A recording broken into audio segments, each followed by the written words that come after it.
విరాట్ కోహ్లీ ఈ పేరు గురించి తెలియని వారుండరు. భారత క్రికెట్లో తనదైన ముద్ర వేసుకున్నాడు.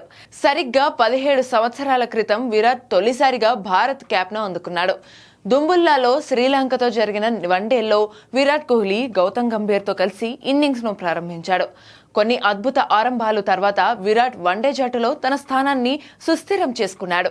అంతేకాదు 2011 ప్రపంచ విజేత కప్ జట్టులో కూడా సభ్యుడిగా ఉన్నాడు. ఇలా నిలకడగా రాణించడంతో 2012లో అతను భారత వన్డే జట్టుకు వైస్ కెప్టెన్ గా నియమితుడయ్యాడు.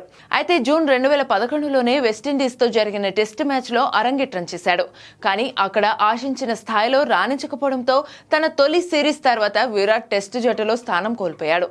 మళ్లీ టెస్ట్ జట్టులో చోటు లభించిన ఈసారి బెంచ్ కి పరిమితమయ్యాడు.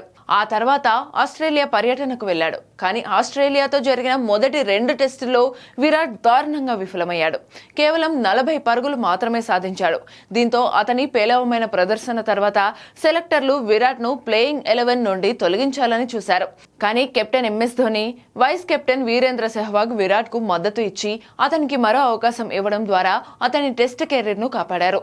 ఈ క్రమంలో పెర్త్ లో టెస్ట్ అరంగేట్రం చేస్తారని భావించిన రోహిత్ శర్మ బెంచ్ లో కొనసాగాడు.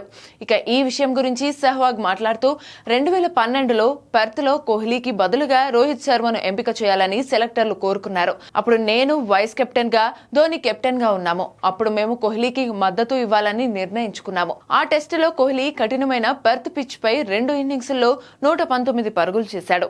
ఆ తర్వాత అడిలైడ్ లో సెంచరీ చేశాడు. మిగిలినది చరిత్ర అని వీరేంద్ర సెహ్వాగ్ వెల్లడించాడు.